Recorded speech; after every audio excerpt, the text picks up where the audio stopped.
President Muhammadu Buhari is currently presiding over a virtual cabinet meeting at the council chambers of the State House, Abuja.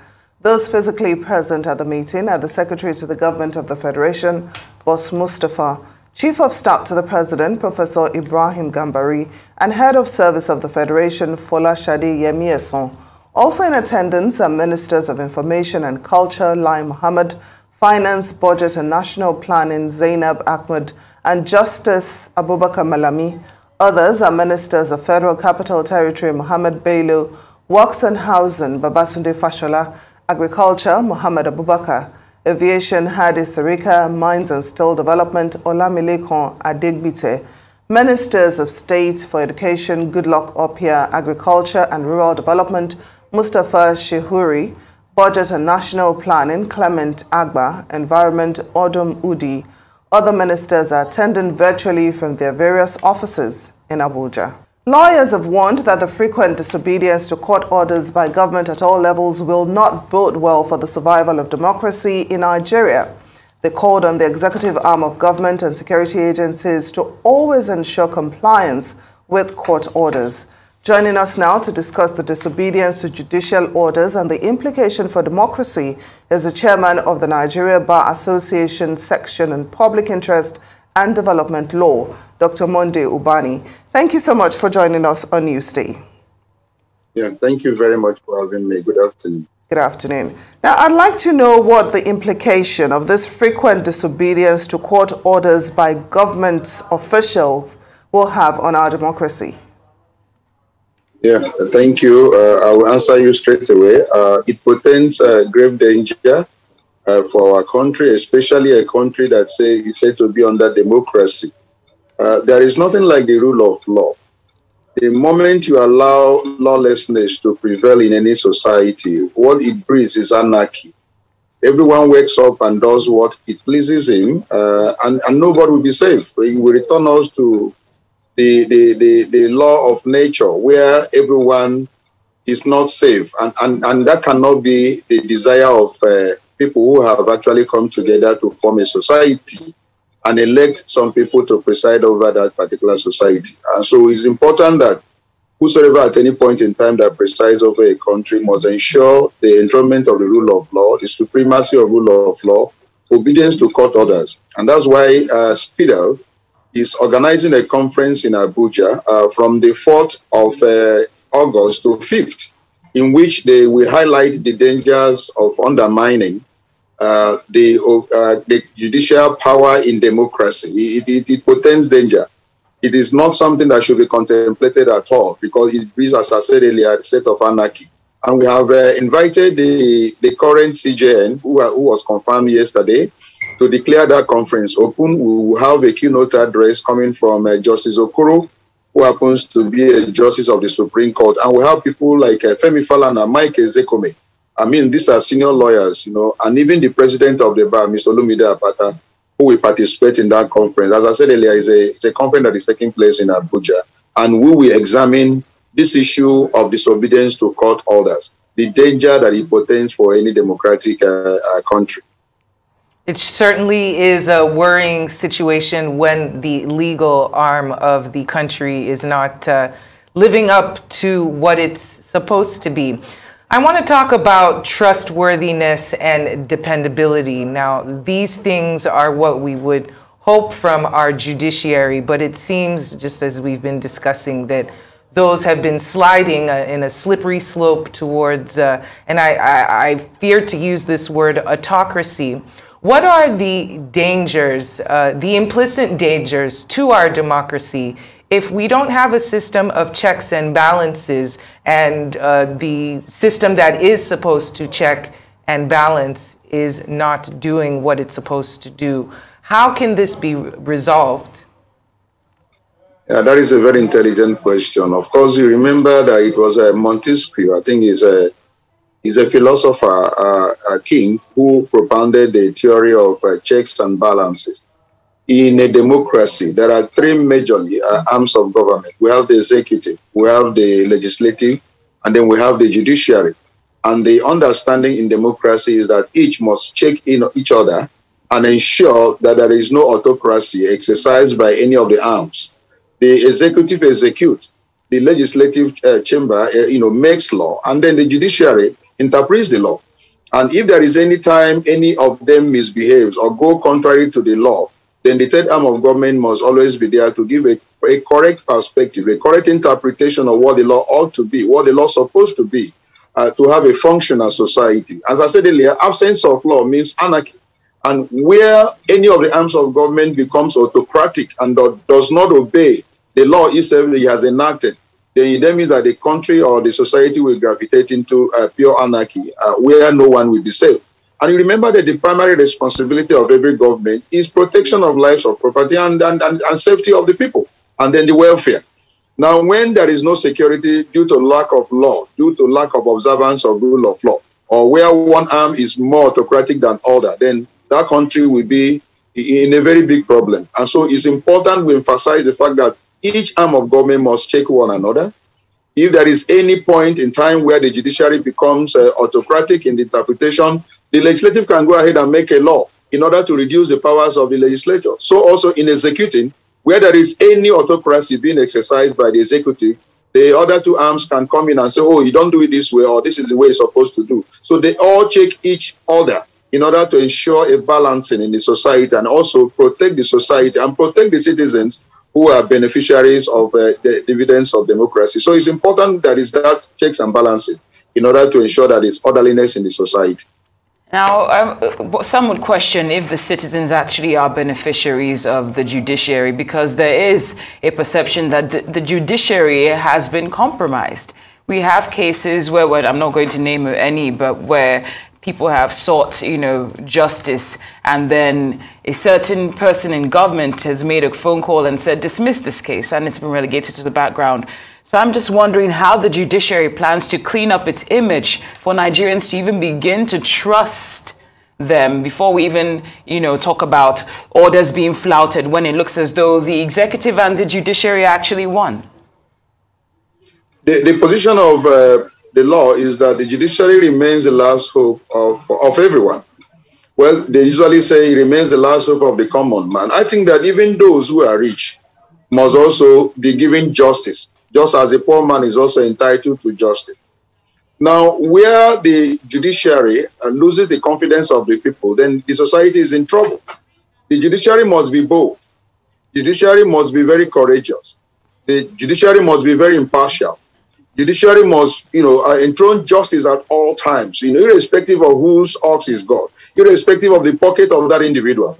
That's why there is this particular, effigy that is being shown. I mean, there is this particular thing they usually show when you associate yourself with judiciary of a woman that is completely blind. What is the meaning of that? It means that that individual does not look at face of individual. He does not look at the pocket of whoever appears before the judiciary. What he does is sees only justice and ensure that justice is meted out to any of the party that comes before judiciary for justice. Are there issues with judiciary where sometimes we don't get that justice? Of course, in every society there are the bad eggs. And that's why people have been making recommendations that in issue of recruitment process of our judicial officers, we must be sure who we are recruiting, because a judicial officer must be above board. A judicial officer cannot be compromised. He must be like Caesar's wife. He must have knowledge of the law, and he must also have character and integrity. Now, if you have a problem in the recruitment process and bring some certain persons who lack those qualities I've just mentioned, of course, it will affect the output in the judicial sector. And that's why we are saying that that must be taken seriously in terms of recruitment. We must also be sure that we also watch them. The NJC does that. Anytime any judge steps out of bounds, there is this disciplinary measure that is usually meted out to some of them. Some of them have been dismissed. Dr. Ubani, some of them have been actually suspended. Dr. Ubani, I'd like to quickly, briefly interrupt you. We have breaking news just reaching us, which says that the minority caucus in the Senate has given President Muhammadu Buhari 6 weeks ultimatum to address the rising insecurity in the country or face impeachment. Minority Leader of the Senate, Philip Aduda, disclosed this to reporters after staging a walkout from plenary along with other senators in the People's Democratic Party. The caucus is asking the president to urgently find a solution to end the endless killings and growing threats in Abuja and other parts of the country. So, Dr. Ubani, I'd like to ask you to react to this breaking news, where the minority caucus in the Senate is threatening to impeach the president if he doesn't deal with insecurity in Nigeria in 6 weeks. I am very happy that the attention of the president is being drawn to the state of anarchy, so to speak, that is pervading in the country, where bandits and terrorists are almost taking over the country. I mean, nowhere is safe. Abuja, you hear what happened in Abuja recently, to the extent that even the law students that are being called to the bar today, they had to shift to another venue in order for the lawyers to be called to bar. So it gives you an impression that the country is clearly unsafe, and then there is absence of governance. And so for the minority, the legislators to give the president warning and telling him and drawing his attention to the state of insecurity that is pervading the country is a very good one. But the issue of impeachment is unlikely. And why is it unlikely is because of the membership, the composition of the House. The threat did not come from members of the APC.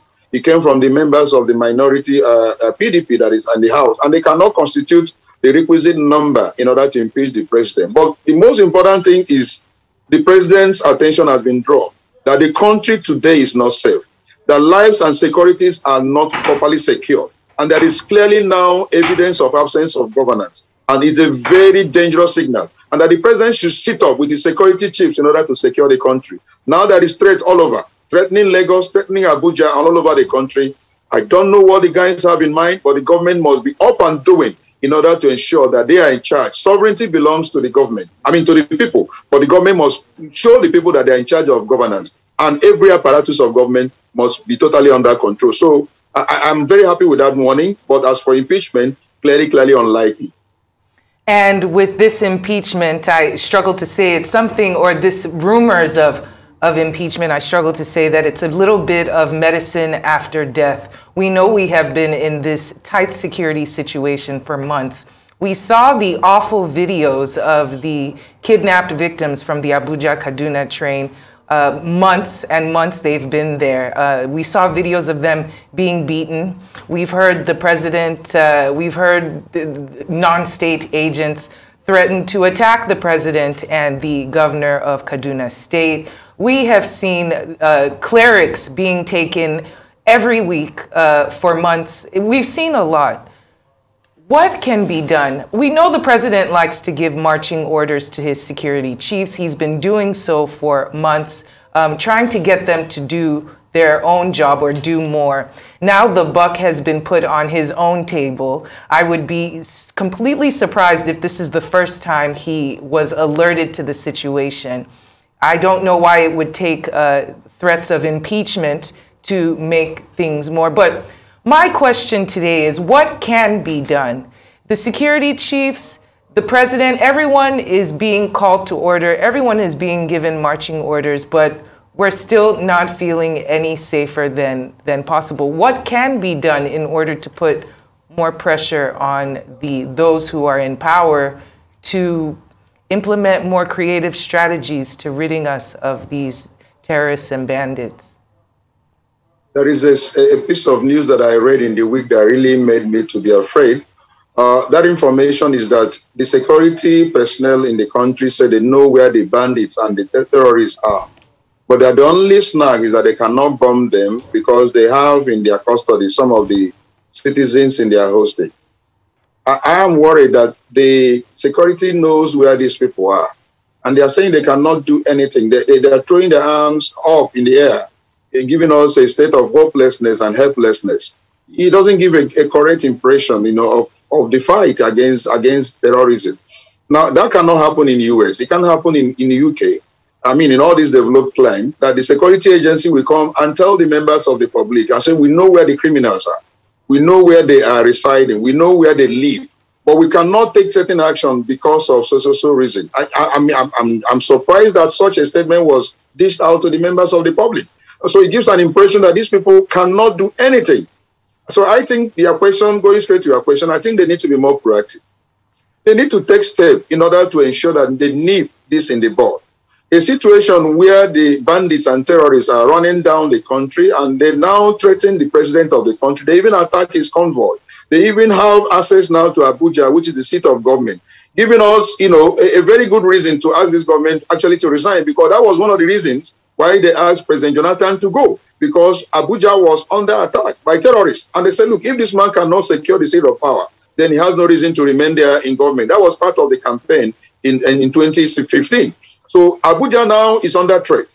Policemen and army have been killed, and nothing has been said, from the presidency in order to give us a sense of what is actually happening. So issue of threat of impeachment, to me, as you said earlier, is of no consequence. I think that the president should live up to his expectation and also the promises they made. The security agency should be more proactive and put a lot of wisdom in dealing with this issue. They cannot give us this kind of news that they cannot do anything. You give us that news, it means that these guys will soon overrun the government and overrun Nigeria. And that is clearly very scary for everyone who is in the country. So something has to be done. A more proactive measure has to be taken in order to secure Nigeria and secure the citizens. Thank you, Dr. Ubani. Now, of course, your opinion is that an impeachment threat is an exercise in futility. But let's just pretend that, this is actually a good step in the right direction. What would be the what are the right steps involved in the impeachment of the president, and what are the chances that the senators can actually see this through? Yes, it is a procedure. It starts by a certain number of persons signing, the issue of the allegation against the president, why he should be impeached. So the requisite number must sign that particular petition. And of course, when it is being debated also in the House, the requisite number of persons must also participate in the voting in order to give it an opportunity for the second or the third stage. It is at that point, of course, a panel will be, the CJN will be asked to set up a panel in order to look at those allegations, and the president given an opportunity to defend. Now, passing that process, if they come to the resolution that he has actually committed an impeachable offense, that again will come back to the House, and a resolution will be passed, in which case the president will stand impeached. And so it's a whole lot of procedure. If you go through the Constitution, if you don't follow any of the process in that impeachment process, you cannot in any way succeed. Even if you use an illegal method in order to remove the president or the governor, if the matter goes to court, the court will look at the process. Even though I agree that normally the court do not want to interfere with internal, happenings in the House based upon the provisions of the Constitution.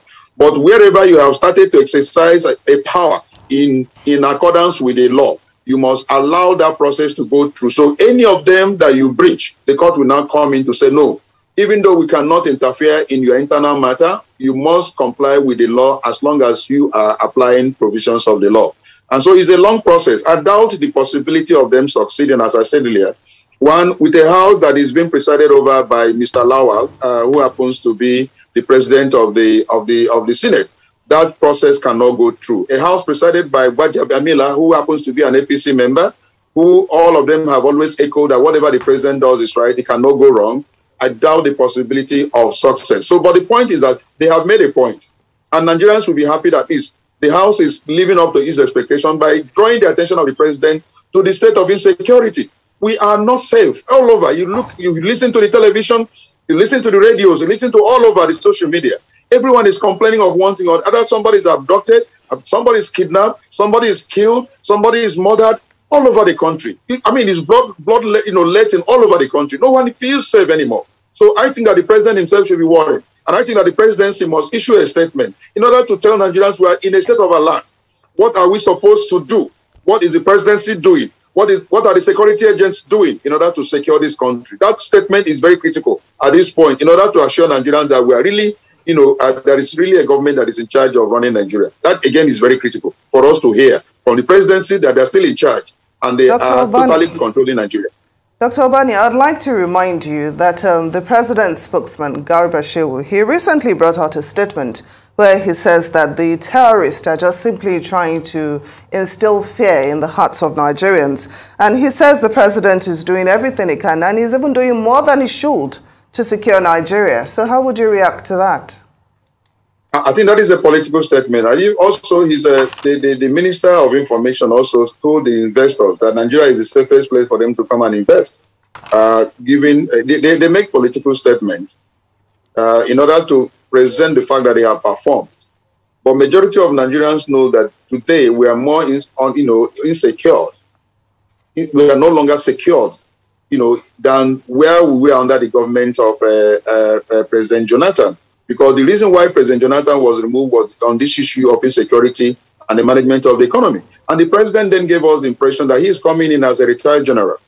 And being a military man, he will be able to know the nuances and tackle the state of insecurity in such a manner that Nigeria will be a safer place. But you and I know that we have had more deaths under this government. We and I know that we have had more attacks. In fact, there was no issue of a herdsmen farmers clash in the previous government. But under this government, we have had them. Bandits was never in existence. It was only terrorists we were dealing with. Now they changed the name as bandits, but they are even more ferocious. They are even more dangerous than the so-called terrorists. So it's a political statement that Shehu Garba was making. The truth of the matter is today is that Nigeria is not safe. And the president owes us a responsibility, being the one that is elected to be in charge of Nigeria, to actually give us hope that we are secured, that something is being done in order to secure us. Those political statements are very irritating. They are very annoying. They are, provoking, and that's the kind of statement we don't want to hear at this point in time. What we want to see is that government in action, trying to make sure that everywhere is secured and lives and properties are secure. That is the kind of thing we want them to do, and not political statement that is actually annoying. Well said, sir. I want to pivot the conversation just a little bit back to the judiciary. We know that we are in an election season. These seasons tend to be times of insecurity and disgruntlement. As we know, a lot of candidates throw their rings into the hat, and for whatever reason, not all of them have things work out their way. We know they take these issues to the courts, and the courts get bogged down for months trying to discern and appropriate judgment in the right way. Going into this February of 2023, with all the things that we have working against us, politically speaking, in our nation, how do you suggest that the judiciary wade through the mountain of litigations that will be coming their way due to the elections and politics? This surely is another reason why they are unable to enact their duties as well as they can. Is there any other way to streamline such activities so that they're not busy with all these extraneous cases? The point is that, as rightly pointed out, we are heading towards a new election. And the good news is we have a new electoral act that has just been applied in 2 states, I think Ekiti and Osun. And very soon, most of these cases will come to court, and then we get interpretation of what the new law is. Of course, the pre-election matters are also lying in the courts, and they have a timeline within which to dispose them. But the election itself will take place in February. And we have people that will actually come to court who feel aggrieved if they lose the election and they feel that it was lost due to irregularity. The law allows them to come to the judiciary for a proper interpretation of what has happened and justice meted out. I will advise that the judiciary must be up and doing. They must understand the provisions of the new electoral act that have just been enacted and try as much as possible to mete out justice. When you mete out justice, you reduce the level of people taking laws into their hand. Why some people take laws into their hand is that if they lose confidence in our judiciary, they cannot get justice. So what is the purpose of wasting my time with a judicial system that cannot mete out justice? And so they now take laws into their hand, and that's why we're seeing a lot of things happening. Apart from the fact that there are economic dimension to what is happening in the security, the issue of people not being allowed to go to school, they are not, the education system has collapsed, and the economic system has collapsed, making people to be jobless and then become easily a prey they use for crime and all that. The issue of injustice also lead people to take laws into their hand by, this crime that we're having here and there. So I think that a country that understands its responsibility must look at what are the causes of crime, what are the causes of insecurity, what are the causes of problem in a country, why are people disgruntled, and try as much as possible to tackle them, you know, from philosophy point of view, philosophical point of view, sociological point of view, economically point of view, political point of view, culturally point of view, religiously point of view. That's how countries are being run. You get all these professionals to advise you how to combine all this, you know, knowledge in order to give people good governance and ensure that people are happy. But unfortunately, what we are seeing in Nigeria is that we make mistake in the kind of leadership we recruit, who do not understand the purpose of going to governance. And that's why we're having problems all over. There is no sector that is working. The educational sector has collapsed. ASU is on strike. Now the health sector has collapsed. We have all our big men going abroad for medicals. We have our big men also going abroad for almost everything because they have collapsed the country. So I think that in the recruitment process, I will enjoin Nigerians to be awake. Let's be awake in 2023. Let's not make the mistake we have made in previous times in choosing wrong leadership that have brought us to where we are. Let's really rescue Nigeria by being truthful, by having good character, and bringing the kind of person that will make this country to be well, so that we begin to have a country that Europeans will be trooping here, because we have everything here to make Nigeria one of the best countries in the world. So the crisis that come up is bad leadership, and that bad leadership starts from recruitment process that is always very faulty, the electoral process. If you get it right, get a judicial sector that is working well, I can assure you that Nigeria will be on the path to progress, on the path to making everyone to feel happy, because it's a big country that has everything. But unfortunately, we lack leadership, and that deficiency in leadership have kept us to where we are. Thank you so much, Dr. Ubani. Your passion is apparent. Of course, it's important to make the right decisions at the polls come 2023. But back to the breaking news where the senators, you know, are threatening to impeach President Buhari. 6 weeks is a long time, if we're going to be honest. A lot can happen in 6 weeks. I'm just wondering what immediate steps can be taken by the other arms of government, judiciary and legislature, to probably get a quicker reaction, not even a reaction, but to get a quicker implementation of what we need to see to feel safe in our country. Briefly, please. I think the three arms of government must come together and try and have a meeting, a private meeting with the president. Maybe the president may not understand what is going on. No one is safe anymore in the country, but where the three arms of government come together and say, look, let's have a tete-a-tete, let's have an in-house meeting and understand what is going on. And then the security chiefs must be brought into that meeting to really brief Nigerians what is going, the leaders, what is going on, because everyone should be concerned. As you rightly pointed out, 6 weeks is too long. I think an emergency meeting should be called.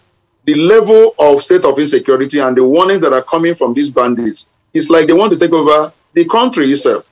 And if they take over the country, no one is going to be safe. So the thing now is that leaders must come together and meet the president. You know, avoid all the protocols.